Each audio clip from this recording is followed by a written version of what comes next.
What's up, everybody? Welcome to Kinda Funny Games Daily for Friday, November 9th, 2018. I'm one of your hosts, Greg Miller, alongside the hair, Fran Mirabella III. Hey, Guardians. Hey, what's how up, you doing? everyone? How's it going, man? Eyes up, Guardians, right? Yeah. Is that what you say? I say hey, right. Guardians. That's always my Fireteam chat intro that I used to. And I'm sporting it. Yeah. Got some news You got to let it go, all right? IGN fired you, right? Yeah, Dumped right. you. They dumped me. I They love dumped that you're Jared Petty. There's going to be so many people that now tune in and now start to believe. Every time I do it, Jared freaks out. It's like they did not fire us. But you we all also left got fired. amicably. So we like all left amicably. Yeah, exactly. Yeah, exactly. Jared freaks No, out. Jared every flips time. out. You know how Jared is. He starts sweating. Yeah, exactly. Fran, I'll tell you what. It's Friday, and I have limped to it. I'm not in the collar shirt and the tie. I'm like, I just can't do it today. I just can't do it. Yeah, I'm exhausted. you It used to be you'd get the tension headache at the end of the long day, and I've had those every night, and now I just have it. Now I just have the perpetual You're getting tension headaches like from the showcase. I'm trying to do a showcase. I'm in LA. I'm back from that. I'm off to this. I'm doing this thing. Tomorrow's this Xbox event. Yeah. It never stops. You did, to be fair. That was your idea. Yeah, it was a dumb idea. It was a what great a idea. Stupid fucking idea I had. Let's do it. Thousands of emails later. I will say, you have the tired hair today. I can tell. I have the tired, yeah. I have the gray hair for sure. The gray hair, it's all over there. I ever tell you a story? I don't think I ever did. When you might have heard it somewhere, but you don't listen to our content. When we were leaving IGN. I do when I'm on it. When we were leaving IGN, I would have the tension headaches at my temples, and I noticed myself starting to go a little bit gray. Wow. And I was like, man, I can't wait to get out on our own, and it's going to be so easy. I'm going to be so relaxed. I was like, we're going to be able to take naps in the afternoon. I was such a freaking idiot. Take a nap? Yeah. No, I never took a nap. You kidding me? Never. No, it got worse. But you thought you maybe Yeah, could. I totally. People come up to me that December when they were like, all right, well, see you later. Good luck with anything. And you excited? I'm like, oh, man, it's going to be so great. Running your own business is is so also easy. It's going to be stressful. so easy. Yeah, who would have thought? Who would have thought it was Well, you're tougher doing a than great doing job. up at noon? As far as I'm concerned, you guys are killing it, man. Thank you very much. Thanks for having me on. Thanks for coming in. You were on Gamescast, of course, patreon.com/kindoffunnygames right now. You can check it out. We talk for a long, long time about video games. It's a really good episode. Yeah, I really liked it. It was fun hanging out with you and Jared. Of course, you talk about Overkill's The Walking Dead. I talk about Tetris Effect. There's some Red Dead sprinkled in. Kevin went and played Just Cause 4. There's all sorts of stuff. I didn't know he was such a Just Cause fan. Oh, yeah. Almost completed everything in Just Cause 3. So if you don't want to pay to see it on patreon.com/kindoffunnygames, you can catch it on youtube.com/kindoffunnygames on Monday for free. But enough about that. This is Kinda Funny Games Daily. Each and every weekday on a variety of platforms. I'm done. I'm over. We run you through the nerdy video game news you need to know about. If you like that, be part of the show. kindafunny.com/KFGD with your questions, comments, bad PSN names for a little while longer, and everything else under the video game sun. Then tune in to watch us record it live. Twitch.tv/kindafunnygames. If you're watching live, you have a special job. Go to kindafunny.com/you're wrong and tell us what we screw up as we screw it up, so we can set the record straight for everybody watching later on youtube.com/kindoffunnygames and listening on podcast services around the globe. Does it all without a prompter, man. So impressive. Yeah, man. You know what I mean? It's all up here. That's all I got. That's the one skill. That's where the gray hairs are coming from. It's like the wheels click into place. Get the man a prompter. Housekeeping for you. XO18 is this Saturday. That is tomorrow, ladies and gentlemen. Xbox's Fan Fest is tomorrow. They are doing the Xbox All Access. That's not what they call the show. What do they call it? I honestly don't know. Kindoffunny.com/wrong. I'm screwing it up. What's Jeff and Major Nelson's show called now? It's not All Access. I know. It's funny because between Direct and everything else, it doesn't matter. They're doing their biggest show ever. They're making a bunch of announcements. We're doing live reactions to it. If you come to twitch.tv/kindoffunnygames tomorrow at 12:45 p.m., that's Pacific time on Saturday. You can watch us, watch the show along with you, live reactions, post-game analysis, all that. We will be teaming up with What's Good Games. That's right, Andrea Steimer and Britt will be here to react with us. Will they have mimosas and wine? I assume, but it is not proven yet. So twitch.tv/kindoffunnygames for that. If you miss it, of course, it'll go up on youtube.com/kindoffunnygames as well. It'll probably get claimed and something will be muted and everything else, but it'll be there for you. Thanks, Major Nelson. Brandon writes in to kindoffunny.com/KFGD and says, with XO18 this weekend, what do you expect to see and what are you praying for them to show? Also, what is your dream wish that more than likely won't be revealed there? Example, the rumored Batman Arkham universe from Rocksteady from a Reddit post in the beginning of October. Thanks, Brandon. What do you want to see? What would you're an Xbox guy. You love consoles. You love video games. Yeah. What do you want to see tomorrow at this Xbox show? Well, I mean, number one, you're at least for me, I'm always going to want to see more Halo. So Halo Infinite. They've said it won't be there. They say a lot. I mean, I remember when Dave Jaffe lied to us. It was just, it's going to be just like Diablo at BlizzCon. No Diablo at BlizzCon. Biggest topic. But obviously that's always top of my list. But actually, I'm going to throw out a totally different one. Is actually just more Sea of Thieves content. Oh. Like, I really like Sea of Thieves. They've done a good job with the updates. I have not been able to keep up with everything, but I really dig that game. Funnily enough, I thought when it would come out, maybe it'd be a little closer to the world of, say, Division or Destiny. Yeah. Not so much. But I kind of wonder where they're going to take it in the future. Do you find yourself coming back to Sea of Thieves? Because they've done some bigger updates. Yeah, absolutely. I mean, honestly, for me, it always is. It's like about the grind we were talking about on Gamescast. I won't spoil it, but like getting into even a game like Walking Dead and how I felt about it. Like once that grind gets you, you want that next when thing. You're hooked that way, yeah. But so Sea of Thieves, and then I mean, is third party discussion on the table here as well? Oh, of course, yeah. Yeah, like they've already talked. Here's what we know off the top of my head. There's no Halo. They said they wouldn't be there with anything Halo Infinite. You're going to see the Forge DLC for Shadow of the Tomb Raider, and then they're going to have some major PUBG announcement, they said. Oh, that's right. There will be a major... I forgot about that, obviously, with the relationship with Bluehole. Actually, I'm very much looking forward to that. As much as I don't play PUBG as much because I'm playing Blackout, another topic we hit on the other day, but... Actually, I want to throw in there. I would just love if they got Anthem into the mix. Like I'm just so stoked. That is a really good one, actually. Yeah. That and is I feel like they have a good one. relationship with them. I don't know that I remember, BioWare having as many, PlayStation exclusive things, but kindoffunny.com/you're wrong, right? Yeah.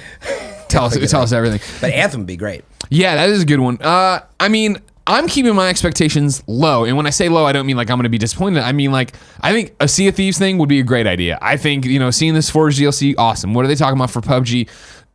For me, it's that PSX thing of like, here we go. This isn't a Game Awards caliber announcement. This is something that matters to the Xbox fans. Yeah. And I would think that would, resonate out with, here's more backwards compatibility stuff. Here's more stuff that's going to be added to Game Pass. Like, here's a bunch of cool shit we're doing and probably deals. And here's, this game that's going to be free or this thing that's a good point. I didn't really think about is there going to be a special edition Xbox of some kind? Maybe. Yeah, exactly. Probably because it's holiday season. So maybe what is the dream wish that more than likely you won't be revealed there? I would love, obviously, for them to talk about Xbox Scarlet. I would love to see the streaming service and have dates attached to that. Xcloud or whatever. Yeah, exactly. That's not going to happen. Yeah. That's not what I expect. And then in the same vein, though, what are you praying for them to show? Brandon asks. I would love to know more about what their new first parties are doing, which is way too early for most of them, right? At E3 they come out and they're like, hey, guess what? We have all these studios we're bringing in. You know what I mean?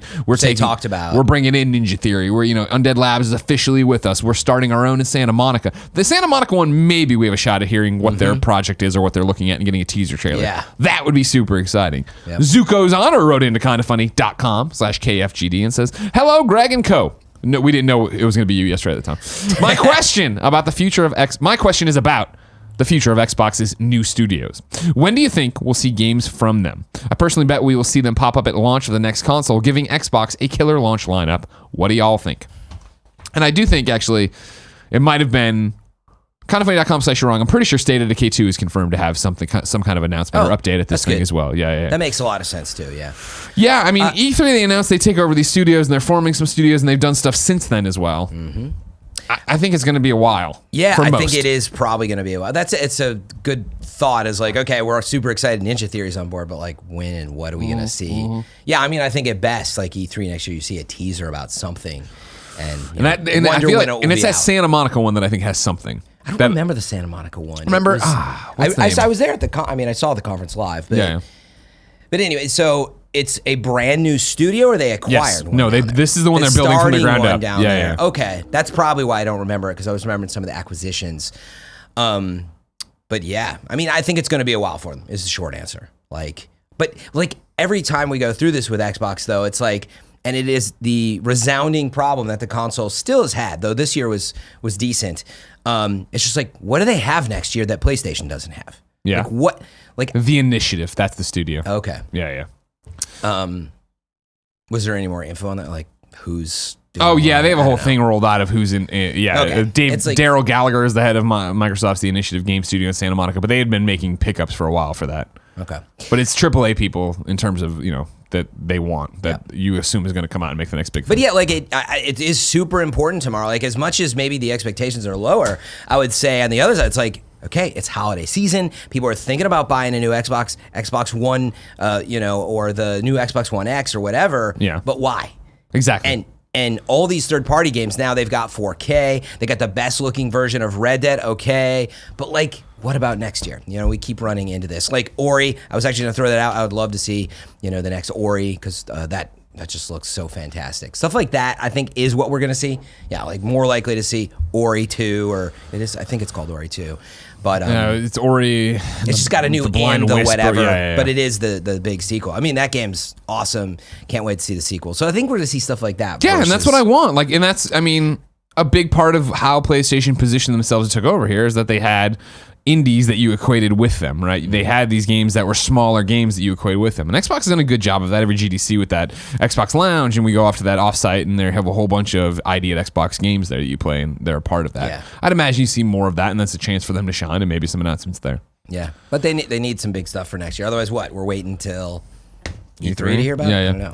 But it won't be big stuff, but it'll be enough to hopefully keep the the fans motivated. Is XO18 purely a digital event, or is it an Activision? Oh no, it's down in Mexico City. Like it's a fan event. It's like their fan fest. It used to be. Well, I've been to the past XOs before forever ago, right? Yeah. It was like a decade ago. I went to Barcelona and Amsterdam. Barcelona. Exactly. And those were awesome. So actually, I can't wait to see some of the stuff that comes out of Mexico City. Thank you. You're wrong for pointing out it's inside Xbox. That's what we were stumbling around trying to get. I'm like, Xbox All Access? You know why that's confusing, Greg? Why is that, Because, and I'm probably wrong about this too, they used to have Inside Xbox, which was that was just their show, right? And now it's like their version of Direct, right? But they use the name and now have carried over into this new, I think, staple conference format, right? Yeah. But Inside Xbox has existed, I think, for a very long time. Well, it was the name of a fan site that I'm forgetting. Inside Xbox, is there? It's been their thing forever. Well, yeah, but it went away for a long time, and now it's back as this show. But see, it came back in a different form. Yeah, it just kind of confuses me. I like All Access or All X's. Get it? Because Xbox. Anyways, tomorrow, XO18, X018. People write into you're wrong all the time, going, it's actually X. What? And that you're still just using as a thing. You're still using XO, X0, whatever. Tomorrow's the Xbox event. We're here. Twitch.tv/kindoffunnygames. Watch it with us. And then today we're brought to you by Quip and Brooklinen, but I'll tell you about that later. For now, let's begin the show with what is and forever will be the Roper Report. Time for some news. 3 items on the Roper Report. A baker's dozen. Number 1, Fran, as if they knew you'd be coming. Destiny 2 news. Activision not happy with the sales for Destiny 2 The Forsaken. This is from Jason Schreier over at Kotaku, friend of the show, who writes, sales for Destiny 2 Forsaken have not lived up to Activision's expectations. The publisher said today on an earnings call, promising investors a faster content model and new forms of monetization for the game. This comes at a time when the Destiny fan base is as happy as it's ever been, which raises serious questions about the future of everyone's favorite loot shooter treadmill franchise. With Destiny 2, released in 2017, Activision and developer Bungie tried very hard to appeal to as many new players as possible, streamlining many of the first game's esoteric systems and forcing all new characters to start from scratch. Although Destiny 2 earned a better critical reception than the first game, it wasn't what hardcore players wanted. And in the months after launch, Bungie put a great deal of effort into overhauling the weapon system, the endgame, and just about every other mechanic with very productive results. These improvements culminated with Forsaken, an expansion that came out in September to critical acclaim. It's full of level grinding and a regular stream of rewarding activities, along with cool secrets and killer endgame content, which has made hardcore Destiny players happier than they've ever been. It didn't sell enough copies to meet Activision's expectations, however. Quote, some of our other franchises like Destiny are not performing as well as we'd like, the company said today on an earnings call. That news shouldn't be much of a surprise to anyone who's been paying attention recently. Last week, Activision started giving away the PC version of Destiny 2 for free until November 18th, a sign of weak sales for the franchise. Quote, we have not yet seen the full core re-engage in Destiny, said Activision COO Cody Johnson, which has led to the underperformance against expectations to date. Some players are in wait-and-see mode. If you're in, you're deeply engaged. If not, we think now's the time to bring players back, end quote. Mm-hmm. Fran Mirabella, Woo! Fire Team Chad himself, always on the Destiny grind. Oh my God. Reactions. Man, there's a lot in here. Actually, there's a lot that's been going on. There's rumors about Destiny 3 that we can talk about. Number one, I'd point out, we talked about it before the show. They said something to the effect of did not meet commercial expectations. It did not meet their expectations. Yeah. Actually, Destiny, the quote is actually... But that's Jason's quote, I think. Because I read the IGN story. It said, did not achieve our commercial expectations. Oh, okay. There is still work to do to fully re-engage the core Destiny fan base. Yeah. Either way, that's very quickly that will be taken by the press. It's like, it's not selling well. Activision's disappointed.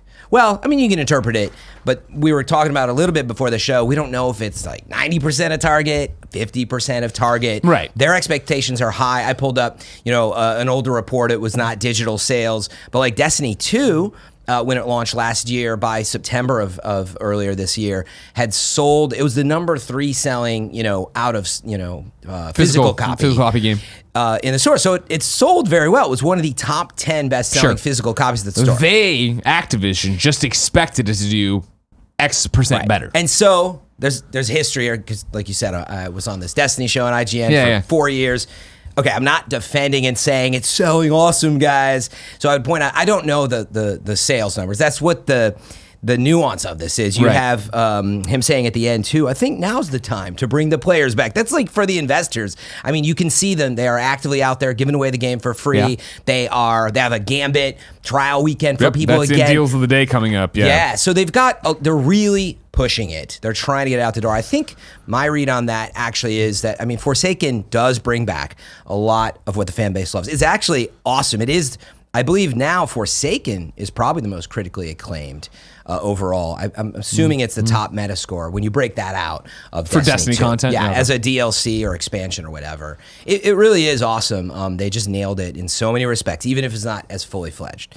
So anyway, what I will say, and my take on this was as simple as this. I think this dates all the way back to Destiny 1 Vanilla, coming off of Halo. The studio from Halo's making this space epic. You remember the E3 totally. demo? Oh, God, yeah. Like you're out in the world and like a ship appears and it's you in this open world, and there was more than 6 players on your fire team, I think. And so they set this expectation, and then it comes out and you're roaming around the world looking for spin metal. And I think that... Here I am on the moon, patrolling on the moon again. I remember those nights. And it had so many cool things. Yeah, the loot cave. But I think that was the first domino to fall. I don't think it's as much that, like... Because hardcore players, they did... Well, okay, the second domino to fall was then they come back for Destiny 2, and they try to say, okay, we want to open it up and make it simpler to access. So first they burned the players that wanted the Halo-esque campaign / whatever. Yeah. With some of that grindiness. And it just wasn't fully fledged. But they made a ton of improvements at that time. Destiny 2 comes out, though, and they remove some of these like really like awesome grind-worthy things that Diablo fans love, etc. Well, now they've burned the hardcore. And that was the problem they've walked with this line, is that Destiny 1 for me, I played and got to the end and saw, I'm going to have to grind the same stuff every night. I'm good, peace, and checked out. And so Destiny 2, they took feedback from people like me and made Destiny 2, which I sat down and platinumed and loved, but I sat down and platinumed it and walked away, never to come back. Which is so interesting, and it was funny because that's what I'm getting at. You've seen this influx of some casual players, but now Destiny 2, that was last year, they burned all, like honestly, almost the entire player base, and they didn't just burn them when it comes to the grind. It's not that it was like terrible; it just was thin. You got in, you're like, wow, and actually the Leviathan raid's awesome, but then like you were like done, and all the weapons were like, I don't know, I can use like anything. And then also the PvP fans, they just mixed it up too much. It was like, imagine changing like the Call of Duty formula too much. Yeah. I mean, they do. Well, there were think pieces. I want to say Polygon, maybe it was Kotaku, but they put up a thing of like, you can do everything that you need to do for a weekly reset in Destiny in 5 hours. And that's great, the person was saying. But it was such a turnoff for people like you that wanted, I want to grind every night and I want to be making the minuscule progress. Yeah, and it's really about that reward. I mean, it was the same as we've played a ton of Division, right, Greg? Sure. Like we have right here. Shake and bake. We're back and together. We're going to be playing more Division 2 in the future. But like when you get that awesome gun, the exotic level gun, and you earned it or you're chasing it, I mean, that's what makes it so awesome. And then the power you feel from it. Yeah. So, by the way, they fixed so much of it in Forsaken. And I mean, really, it is a beautiful, beautiful game, man. And if they can take that and get that into whatever Destiny 3 maybe, or whatever the next thing is. See, that's the problem, right? Is I feel they've Forsaken's fixed. Andrea says it all the time too. She's love it. She's on the grind. She's crazy about it too, and she wants me to come back. And I look at what you guys are talking about. And I'm glad you love it. I'm not trying to shit on it. I'm like, that's not what I want to do. It is. It's too much. Like, and so I can't believe that they fucked it up going Destiny 1 to Destiny 2. Because it was like, oh man, Destiny 1 had its problems but got to a great place. So clearly Destiny 2 will be springboarding off of that. Yeah. And they didn't. So like now to try to springboard into Destiny 3? Yeah. Now, so out of curiosity, did you like Destiny 2 better, for your play style over Destiny 1? 100%. Yeah. Yeah. So, but you consumed it for say 20 hours and then you're out. Yeah. Right. Something like that. And then that was it. You never come back. No, yeah. So how do they balance this world? It literally is you and me. I think they have to pick. I think that's the struggle, and that's the problem with Destiny 2. And to get to this thing right of like, some players are in the wait and see mode. If you're in, you're deeply engaged. Yep, like you and Andrea. If you're not, now I think it's time to bring players back. And I'm like, cool. I just think you've swung back to a game that I don't necessarily want to be in. Yeah, and I don't love the world as much as I love Division. Yeah. Division, the grind, and doing all that stuff. I'm like, yeah, totally, that's awesome. Yeah, I do have a proposition, and again, I don't know when this is. And by the way, there's Destiny 3 rumors. If I want to hear about that after about any of those, I do want to hear about it. But for this, my proposition is that whatever the next, big thing is, because see, I don't know if they'll just do another expansion next year, another big one. Yeah, if you remember, it was Destiny 1, Taken King, Rise of Iron. Those were the big 3, releases. Wasn't there a Wolves one, Den of Wolves? Those were all like expansions in between. So that was like the ones that came between. And it was expansions. Yeah, there was like Destiny 2, and then Destiny 2, and now Forsaken. But there was a bunch of little stuff in there that people were like, no. September releases. Okay. So in between, they had even smaller releases like, House of Wolves and not Crota's End. Like that was the raid, but I can't believe I got you. Don't worry. It's crazy though. But anyway, my proposition is for whatever the next big thing is. I really think that Bungie still, like everybody just remembers them as Halo. And now Halo has changed as well. Let me propose this to you. If we have a Halo level like kind of campaign, because I think that's the big thing that Destiny has been missing. I don't know how you felt about Destiny 2. Destiny 2 was good in the, hey, here's Cade, and he's talking to you, and he's energized, and it was he's closer engaging. maybe too. Yeah. But if you had that again, but like really epic, story, sci-fi, that like you didn't have to constantly go back to the tower and grind. Sure. Maybe would you play that? But if there was a story hooking to it, right? Of that's what we're going through and that's what we're doing. Sure, why not? Like I feel, if this is a bit apples and oranges, but like Division, you and I played nonstop, and it was the fact that for Greg Miller personally, New York, I got it. I understand New York. I'm always like, I joke around, and it's a weird thing, and there's a million excuses. I don't like space, so like for me to get interested in Destiny, the aliens and stuff was one thing, but sci-fi like stuff. For Division, it was like, all right, I'm in New York. Okay, I'm gonna go fight Joe Farrow a million times and his firefighters that are evil now. Got it, whatever. Right. Like there was something about that at the core made more sense to me. And why Division 2 I look at and I'm like, fuck yes, I want to run through, and I hope that there's a raid that takes me to the White House and I do all this crazy shit in DC. Yeah, that sounds awesome.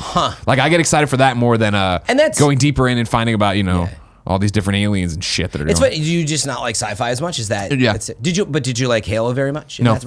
Okay, so that's a different story for you. Yeah, then. totally. My These are Greg Miller problems. Yeah, you're right. Apples and oranges in that sense. Like, but I do think there's a fan base that has loved Halo. If you can just show them that you can play it, you can play with a friend. But here's the question then. Is Anthem going to swoop in and just eat this lunch?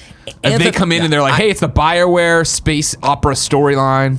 So I think, yes, it will eat some of its lunch, but you've already got Monster Hunter out there and even Warframe eating some of its lunch. Sure. So you already have these games that honestly, because I'll hear that from some of the fans. They're like, honestly, man, I already play this. I've moved on. Yeah. Like I'm like, you would love Forsaken. These are people that have played 4,000 hours of previous Destiny and based on Destiny 2. I'm telling them, like, dude, it's fixed. It's beautiful. They're like, don't care. I'm done. I can't go through this again. It's like this emotional thing. But they're like, I'm out. I can't come back. They've moved on. So I think this wait and see comment, that's a very soft way of, we've lost them. Yeah. How do you bring them back? And do you think Destiny 3 is the answer? So based on, the rumors, first of all, come from a well-known Redditor that has been right about some rumors in the past. Gabe Newell. There's credence to the fact that he's been right before, he or she. So anyway, the rumor is basically that it taps into, you've got the big traveler, and that represents all of the light, and all of your powers come from the light. Sure. The ghost resurrects you with the light and all this stuff, and I'm probably getting the lore wrong because it's insane. dark. Yeah, did the light come back to everybody else? It came back to us, I remember, in Destiny 2, and that was a big deal. But it never got back to everybody, did it? That was the whole thing. Yeah, no, I mean, the light's back, but it just for me, though. And the other guard.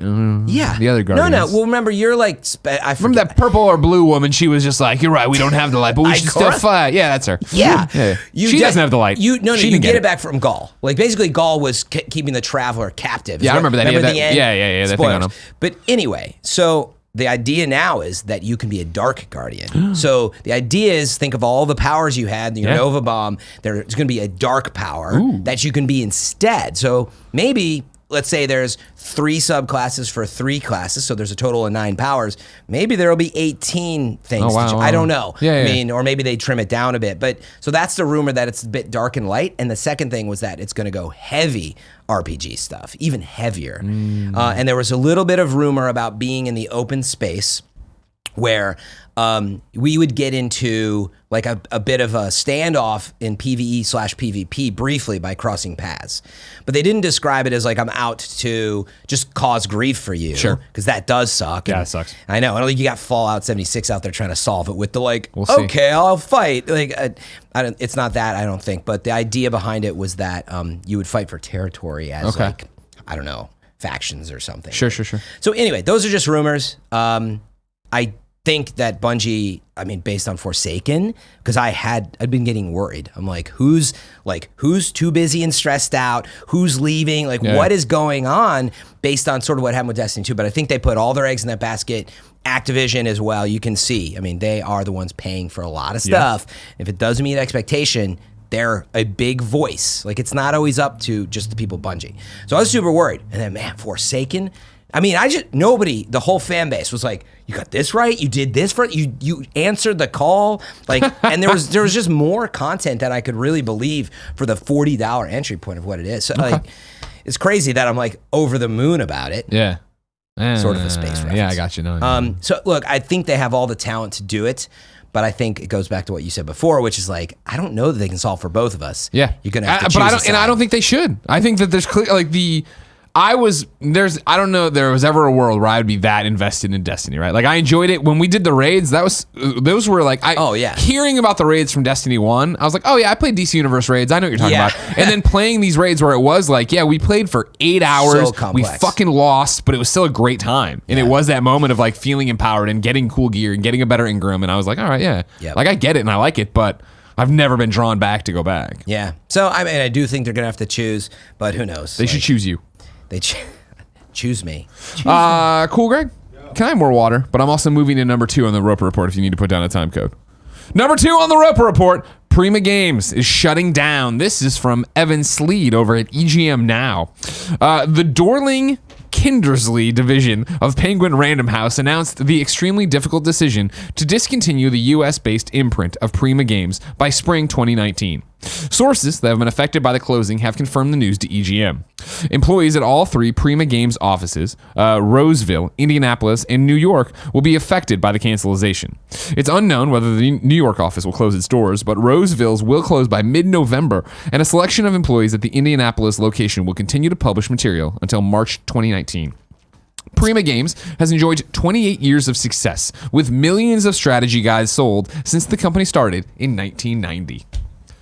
Yeah, I mean, it's always a bummer, obviously, to hear when people are losing their jobs. Yeah. You know, the easy sort of first reaction is like, well, of course, it's like these printed, books in stores, but there's my first reaction, even though I've seen them and I've been, I hear them get mentioned every so often, was more than thinking like, oh, that's interesting, they're still around. And I don't mean it in a way of to be insensitive to these people losing their jobs. Yeah. It's just more the fact that, wow, the internet's gobbled up everything, right? If you're not Game Informer partnered with GameStop, you're not a game magazine for the most part. Exactly. So like, it's just not surprising because you have so many online, destinations that offer this stuff for free. Wikis.com/IGN. That's right. No, wikis.IGN. I was getting out when wikis were happening. I don't know. I'm going to go punch that URL in and see what it is. Wikis.com.IGN.com. You've got, YouTube and as a source. Right. Oh my God. Video walkthroughs, right? You've got Twitch. You can just hop in and ask like an expert. So there's so many outlets now to just go and Reddit, actually, same thing. It's just like go over there and there's a thread that's telling you how to do stuff. Exactly. So well, it's just so much easier now, right? In the old days of, you'd buy a guide or get a guide and it would be paging through to what you need, go too far, spoil yourself, not be able to find the information. Whereas now, like,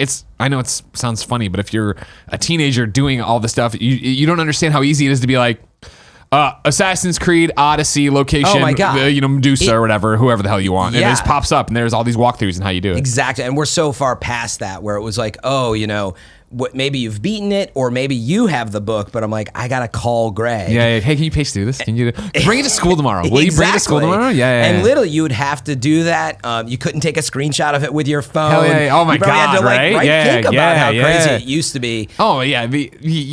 Hold on. Let's just bring this in. Nathan C. from Oregon writes in to kindafunny.com/KFGD and says, with news of Prima Games shutting down, I was wondering what fond memories you guys have of strategy guides for the past. Which strategy guides do you remember owning or using the most? For me, it was Golden Sun and Dragon Quest Monsters 2. When I was in elementary school, hope everyone in the company lands on their feet once the closure happens, and I hope you guys have a real good Friday, Nathan. Thank you, Nathan. What are some of your memories? Actually, you know what? I was not a big guide user. Oh, yeah? But I do have a very specific memory, and it's in a box somewhere. But I bought, after it was out, the Super Metroid official Nintendo guide because it has like this like fold out. It's like a centerfold of like Samus. Yeah. And it had that art in it. I know. But so I have the Super Metroid guide. That is very fond to me because it's my favorite game of all time. Yeah. It was very formative for me. But outside of that, I'll tell you, it actually, I don't think it was guides, but certainly tips and tricks. The old magazine, Sure. I think it was called Tips and Tricks. And anything that had Mortal Kombat 2 moves. Give me the finishers. Holy cow. And to finish this, dude, it was a weird scenario. I live in this, you'll get this, from being from Illinois. Yeah. Small suburb town. Yeah, it was in Cary. Yeah. And somebody opened in next to the Jewel, like an arcade kind of. Yeah. But it was like they just took over a space and who knows. It was somebody like us who's I'm going to do this. Make it happen. And it was like a bunch of teens, and I think it was the owner's sons or something that was basically running. It was totally chaos. Yeah. Long story short, Mortal Kombat was there. And I just remember somebody bringing in like a printed stack. It was like huge of all these like leaked moves and babalities and everything. And half of them were like fake. Oh, yeah. So I don't know where it came from then, but that experience is, I think, a lot of what this represents. Right. So I'm certainly going to miss it, but I was never as much into owning the guides. What about you? It was, I owned certain ones and it was rare, right? From the top of this, my two favorite guide memories of recent memory are in my desk. I should have brought them out. I have, and I think they're Brady games though. Yeah. I have Superman 64. A guide you don't. Somebody sent to me when I was bitching about it. Amazing. And then number 2, I have the original Super Smash Brothers for N64 guide, which I don't know if you know this, was one of the writers was Craig Harris. Oh, and yeah, I believe that. I had Craig sign it for me. Yeah, it's funny because we freelance so much then, usually under different pen names. But he was under his normal pen Well, name. I don't even know if there's bylines on it. I mean, like, what the hell care? Nobody cared who wrote the guide. Here you go. Actually, back then, a lot of like editors, it was a little before my time, but Cass Messina and Craig, and they would be writing guides in the background. And so then in terms of like guides that I have that are actually tied to memories, right? It was when I finally broke down in high school and gave in to Mike O'Brien, and he gave me Ocarina of Time on N64. He also handed me the strategy guide. He's like, don't need it, don't use it, but if you really need it for something. Yeah. And it was just cool to have that and then beat the game and then go back and learn about all these secrets and things I didn't even know about and things I'd never heard about. It's funny that we have like collectors. And it does represent it. It's kind of like a collector's guide and had a few pieces of art in it. Yeah. But I know there were tons of people who used to like, you'd buy the game, you'd buy the guide. Right there at the book, the counter. If you needed it or if you had the self-control. Other people are completionists, the same people that now go to YouTube before they even play and they read all the ways and things to do in Red Dead before you do it, and you don't. It's a different way to experience games. 100%. Like, I don't like to play games that way, but there's tons of people who are like, I want to be the best, and the only way I'm going to do that is through this community of experts. Yeah. But one thing where I had a eureka moment that occurred to me, I was like, oh wait, I wrote several guides in my time at IGN. Metroid Prime. Yeah. I can't tell you like how crazy I went on it.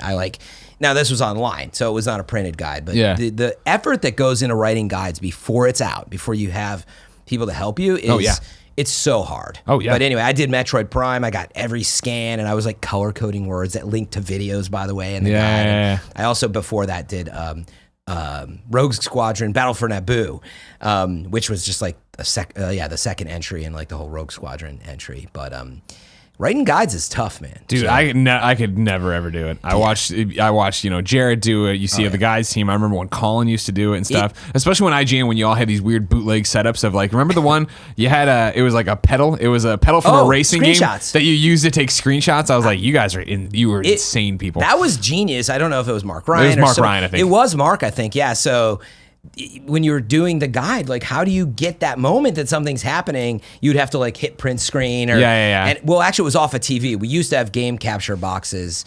I forget how you would get the screenshot, but we were recording video. But anyway, the gas pedal to take a screen was genius. Yeah. I recorded, like in my case. What a different era. Now the gas pedal is just a button on the side of the touchpad. My method, by the way, was I recorded everything. I got a huge stack of mini DV tapes. Oh, yeah? So I'd be at home, like on my futon bed at the time, and I had a little mini DV tape. I was just recording and labeling, and I was labeling in time code when stuff was happening. Insane. It was crazy. What a different world it was But back respect to all the hard work that these folks have done. 100%. Hope they go on. Yeah, I hope Awesome everybody stuff to lands do. on their feet somewhere.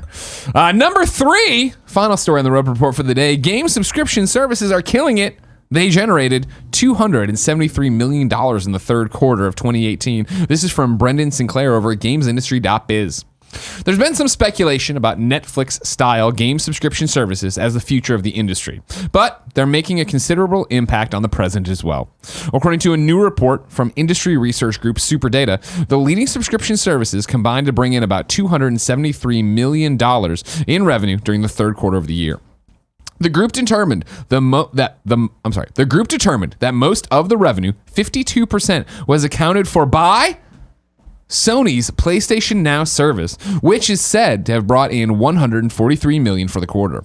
EA's collection of PC and console services, EA Access, Origin Access, and Origin Access Premier, combined to bring in about $90 million, with a little over half of that coming from EA Access and the Origin offering, splitting the remainder. Interestingly, the new Premier tier of Origin Access brought in slightly more than the basic Origin Access tier, even though it was only launched partway through the quarter. Xbox's Game Pass brought up the rear among the major offerings with roughly $41 million in revenue, a little less than EA Access, but more than either of the Origin programs. Although these services together combined for just 6% of overall non-free-to-play console and PC revenue for the quarter.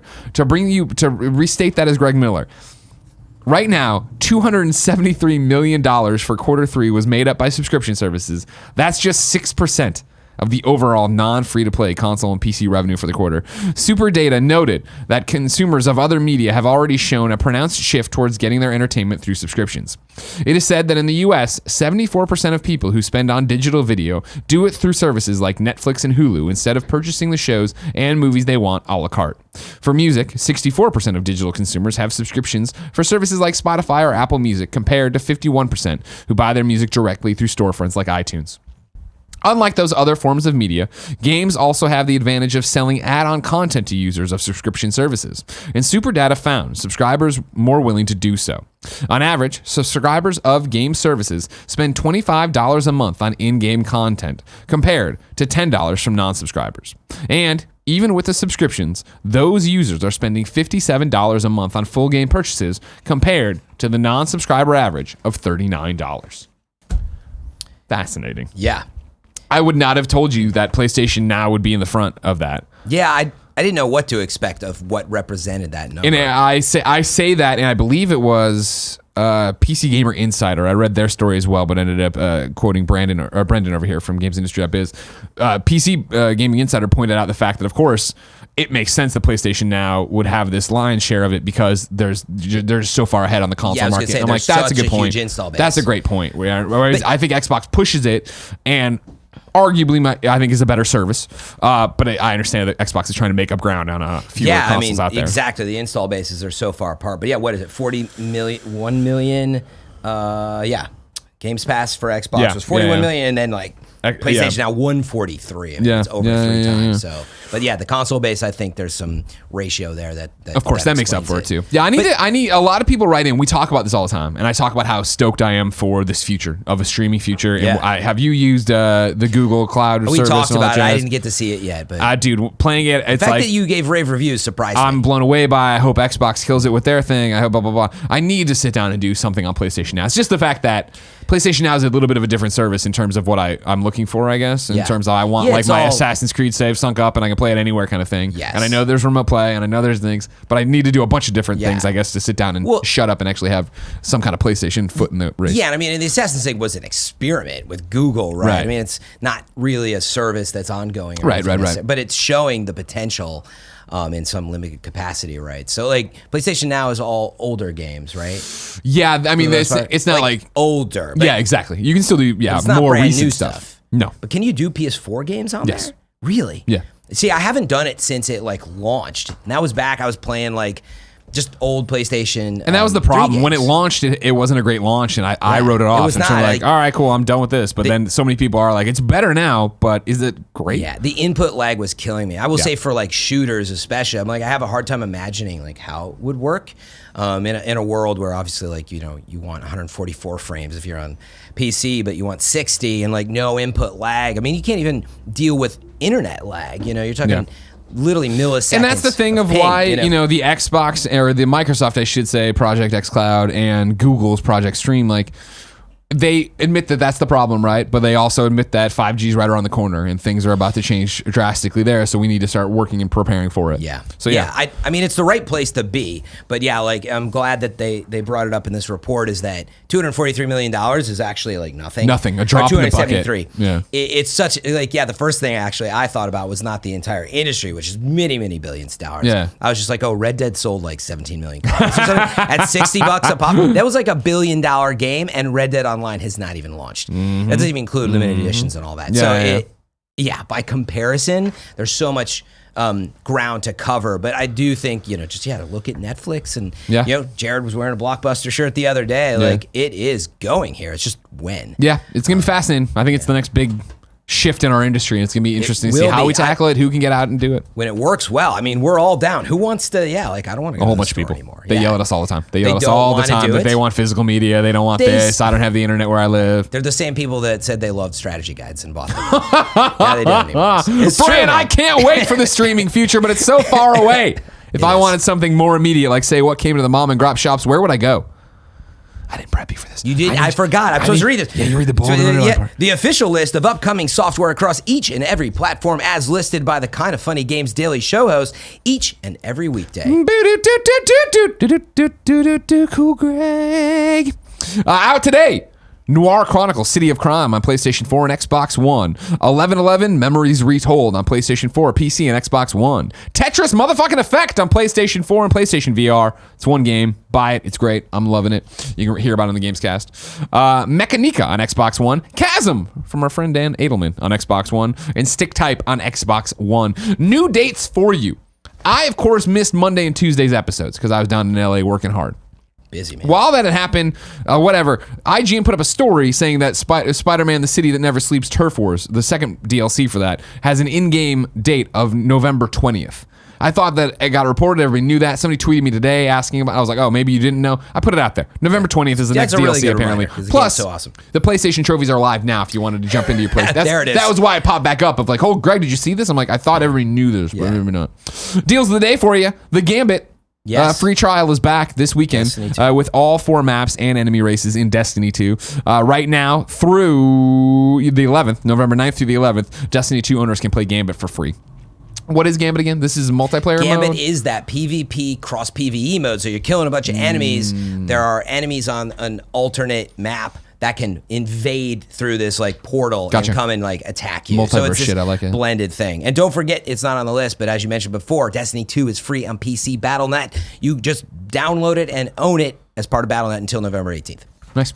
Wait, but you download it and own it until... That's it. Oh, no, you sorry. own it. Yeah. You can do it until then, and then you just own it have forever. it. It's like PlayStation Plus. Yeah, it's an amazing deal, actually. The Long Dark is on sale too on Steam until November 12th at 10 a.m. Pacific time. Time for reader mail, but first I'm going to tell you it's brought to you by Brooklinen and Quip.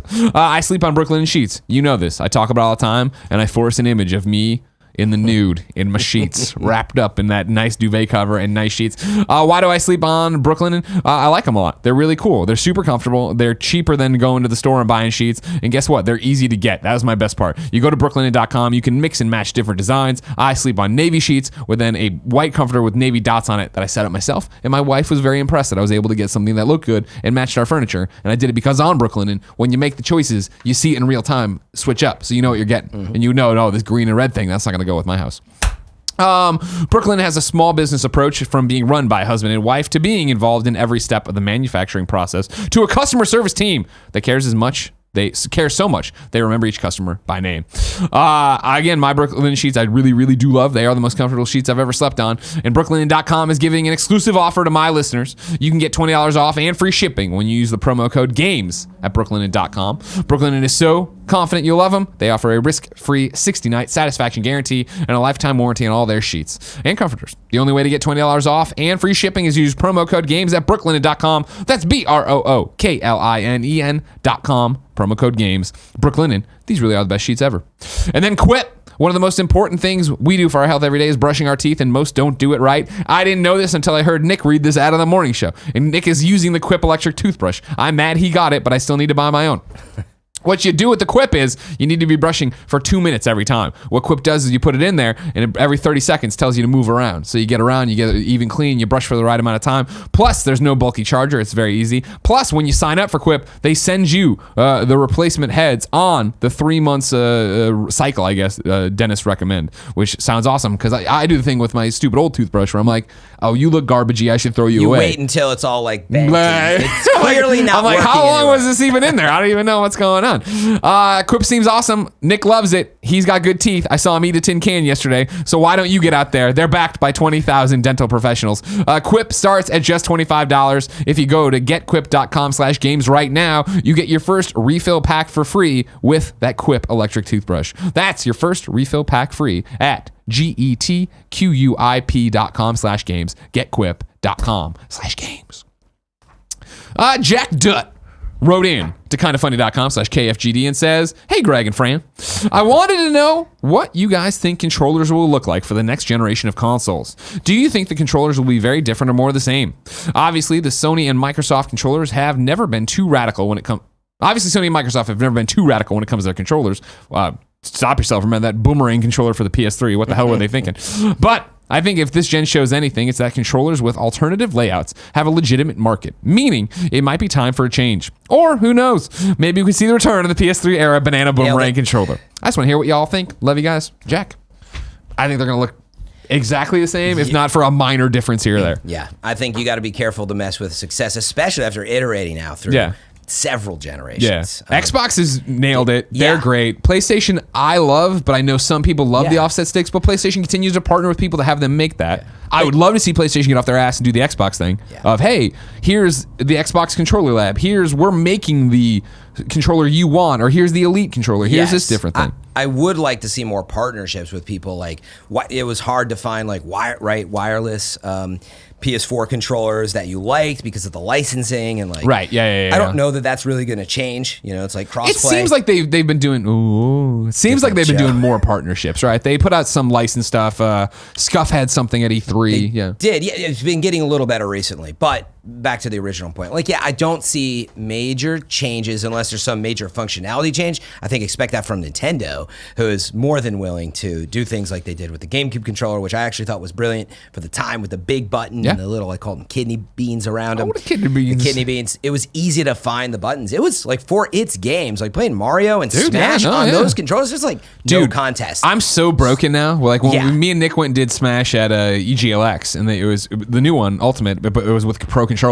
And it's the same thing that's happened to me every demo I've had, where I started fighting and I get knocked off the side, and it's not, I'm like at 20%, hit the wrong button. and then I just fall. I'm like, girl, how do you jump with this damn thing? Nothing feels natural anymore. The GameCube controller was not perfect for all the third-party games, for lack of a better way to put it. But I don't see them changing it up that much.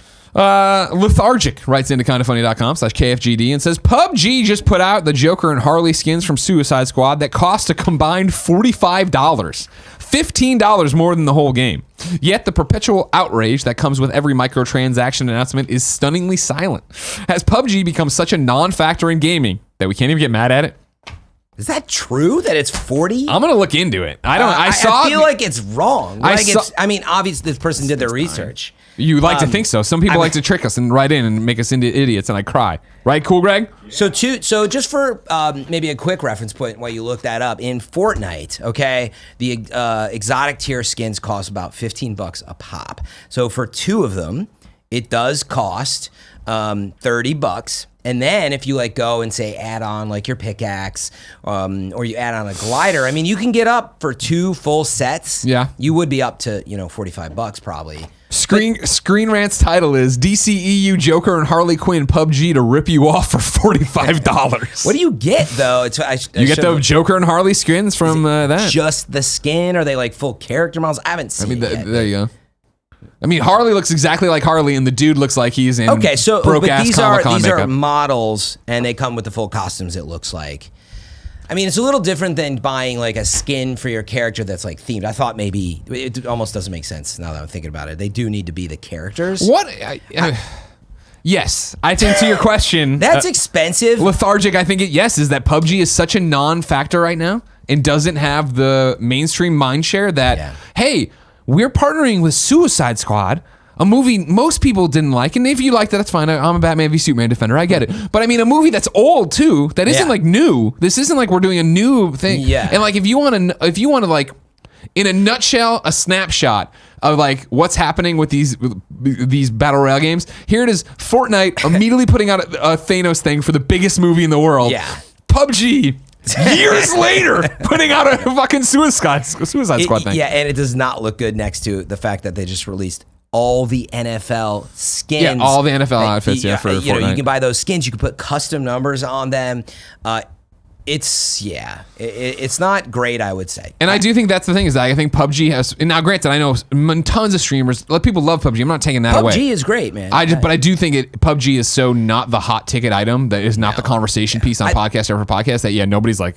It's more of the thing of like what they fucking did. Suicide Squad. I think you all but said it. They didn't have the pull or whatever it was to get the deal to do something super current. So they're like, well, we'll do it with Suicide Squad if we're going to run around and let you like kill each other as these characters. But the last thing I'd say is good future topic is like skins and what they should cost. That is an interesting topic. Like, why are they $15? Like, it's crazy, in Fortnite. And for these, they're like over over $20 a piece. It's crazy. Mm-hmm. That's half a game, man. I know, man. I hear you, bro.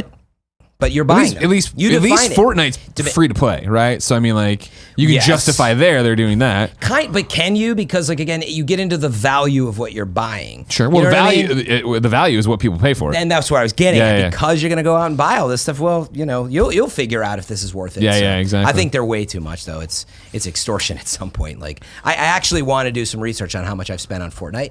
I'm way too embarrassed. Joey did to say. That, and that was bad. Now I do it. I call it for the funtertainment because I'm streaming. I'm like, that's how you write it all. It's all tax write-off for me. I want to show you what the skin looks like. I really would not buy a lot of skins unless I was showing it off. The amount of skins I bought that I was like, this is what I want, and then again, I'm like, it's not that great. Yeah. I always go back to the woman who looks like the Rocketeer. Maybe they have a return system. That's always good. Fortnite does. It's always good. Hopefully PUBG has the same thing. I don't know. But. Lucid Dream writes into kindafunny.com/KFGD and says, I'm a big Tetris fan, and I have a simple question. Is it worth getting PSVR primarily for Tetris Effect? Thanks, Greg. There was a funny tweet I got today that I retweeted where somebody was like, I played the demo of Tetris Effect on my PS4 and liked it. I played the demo on PlayStation VR, and this is how religions start. Because it's like insane to be in it and play it. So I love it in VR, but I would always say I don't think there's a platform that exists that I can ever say, for the one game, that's worth buying. Right. That's so rough, especially with the cost, investment, all that stuff. However, as a PlayStation VR fanboy, I think there's tons of games on PlayStation VR, whether we're going to talk about Moss, Fireteam, Astrobot, Superhot, even the Batman thing from way back. Big one. Yeah. Beat fucking Saber this month. Are you kidding me? So excited for Beat I think you have enough in there in a library to do it. And if you've been smart and using your PlayStation Plus correctly, you already have free games that you've redeemed that you can use. I know. I don't do that. I'm so stupid. You're an idiot. I'm an idiot. I know. I was going to say, like, a game like Beat Saber, funnily enough, I felt like it's almost worth buying. Now, I love games like that. Yeah. Tetris Effect, I'm not sure. But what I was going to say is I think you need to look at a couple things. One, really do your research on how much content is within Tetris Effect, right? Because buying a new thing, and then when that runs dry, you're like, well, I'm done. I'm tired of it. So make sure you know how much is in it. He calls out he's a big Tetris guy, so maybe he does want to chase leaderboards and scores and all that and stuff. the experience, like that's the thing. If you like Tetris, well, it becomes this experience. But also, you can probably go to a local store and try it, and like really, I'd say try to get out You there. got some friend who'll have it and let you try. Yeah, but I mean, I'm sure it's also just at like Best Buy or something. Yeah. A reclusive dragon writes in about Beat Saber. Yesterday, you mentioned that Beat Saber now has a release date for PlayStation 4, but I don't understand how they can make it fun for more than a few hours. I have Beat Saber on PC, and the best parts of it are from mods. Some of the things that would be added, some of these things could be added by developer, parentheses, custom sabers, colors, and Darth Maul mode. But by far the most important mod is the song library, and I see no way to replicate that on PSVR. On PC, I have a library of about 40 songs I've downloaded, and there are hundreds available to download through a modded song library. I don't think any of them are legally distributed. Does a small niche game like Beat Saber have to have the money to license music and build its own song store like Guitar Hero? Does it cost less to get money for a game than I think, or will they just stick to the starting 10 songs for PlayStation? Great question. I think nailed it, by the way, because I kind of forgot about this huge mod community. And if you have not seen the Darth Maul mod, it is so freaking cool. That was another thing that, I have to get an Oculus, to be quite honest. So as soon as I was reading this, I remembered we were talking about it. I'm like, sweet, it's coming to PSVR. Maybe it's time I finally buy one. My brother has one. Sure. But I'm not going to share that headset with somebody. Gross. I think actually during this, Gary would have texted me to see if I have one he can borrow. There you go. But my point is, I was super excited for it on PlayStation, and hopefully the lag input and stuff is like solid. But it now occurs, honestly, the mod community is so good on PC. If you have the choice, like that, here's my thing. Yeah. I love my PlayStation VR because, again, I like plug and play and I like things just to work. And I know that I'm very generalizing about PC gaming, and I'm not even shitting on you. I'm not doing the Greg character. Yeah. If you have the choice, if you have both, for sure do the PC version. Yeah. Because the PC version, removing the mods and stuff, when I played that at the Amazon stream we did on when we did the last big stream we did with Amazon, I played in the room, and the way the Oculus is so 1-to-1 and amazing, and I'm not worried about lights and all that other stuff. Yeah. Like, yes, and I'm sure then you toss in mods and all this other jazz. Yeah, sure. It's awesome. For me, as somebody who just likes having the PlayStation 4 at home, I'm going to do this, and how long will be interesting for? I don't know, because for me, it's going to be like Guitar Hero was, where I'm chasing the scores, and I'm doing the thing, and it's just fun to do it and make the music, and then, all right, I've gotten really good at normal, how hard is hard, and keep going that way. And I hope they support it, but yeah, I don't know what they're going to do. I doubt you're going to see a licensed music store. That's a lot of work for a small developer. I mean, yes, would it be fun for more than a few hours? I think, for starters, definitely more than like even 10 awesome songs. I think over time you get more than a few hours. I personally do. But if you binge a game and that's how you're looking to play this, then no, I think you're going to be kind of done, I guess, with the songs and the hard modes. You've clearly played it. Yeah. So I mean, I guess what I'm getting at is I do think the value of Beat Saber is there on the PlayStation. Like, it's such a good game, regardless of this amazing mod community and everything out there. So if you don't have the choice, I think Beat Saber is going to be pretty awesome. Now, assuming it all works. Really exactly. nicely. Yeah, the lights work and everything else. Final question comes from Nicholas. Nicholas writes into kindafunny.com/KFGD and says, there's a major fire in California from what I'm hearing in the news. Are all your friends in and out of the industry okay? I'm following Grant Kirkhope on Twitter, and I am nervous for the tens of thousands of humans impacted. Is there anything someone from outside California can do? Anyone in our industry, best friends, etc.? Nicholas, we're okay. We're in the San Francisco Bay Area. We're in San Francisco proper. It's north of us.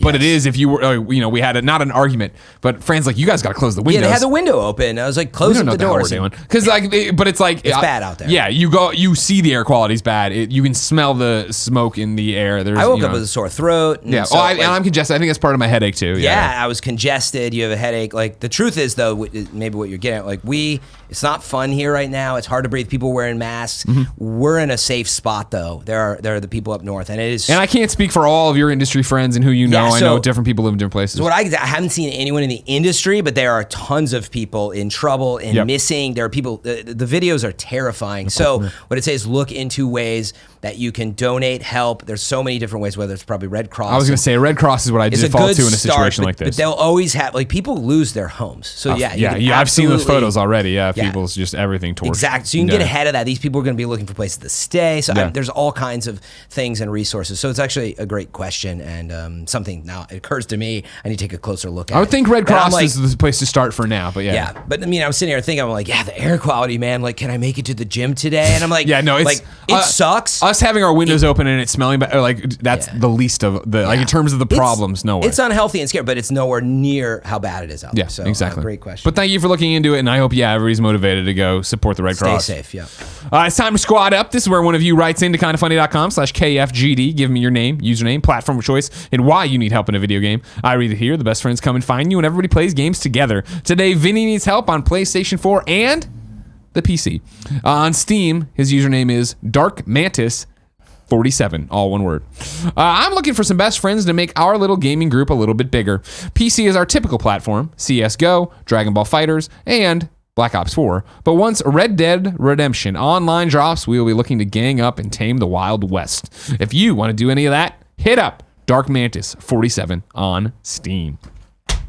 Fran, we ask people watching live on twitch.tv/kindafunnygames to go to kindafunny.com/you're wrong. Tell us what we screw up as we screw it up so we can set the record straight. For everybody watching later on youtube.com/kindafunnygames and listening on podcast services around the globe. Hope we did better than the last time I was on the show. Was you really bad before? It wasn't terrible, but I just hate getting stuff wrong. Okay. You're like, well, saddle No, up. it's not bad. It's We already covered some of this with the Inside Xbox stuff. Yep.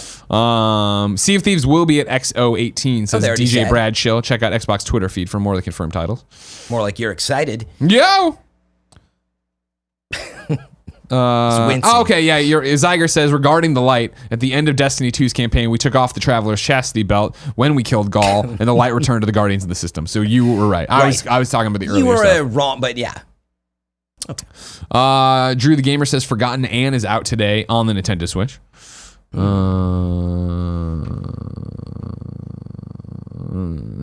Not too bad. Duekon says Greg Crackdown is free on the Xbox Marketplace right now. There you go. Do need a soundtrack. Why is that even? Oh, here we go. Okay. Malcontent Ronan says, hey, #1 Beat Saber fan here. The announcement lists 5 PlayStation VR exclusive songs, as well as mentioning the planned 10-song expansions. Sounds like we can expect ongoing support at the least. Great. That's some good intel right there. Yeah, that's a good job. Somebody else said that. And then Zaire has the final one, new dated. Not something we were wrong about, we just missed. Trine 1 through 3 are coming to Switch. Oh, nice. There you go.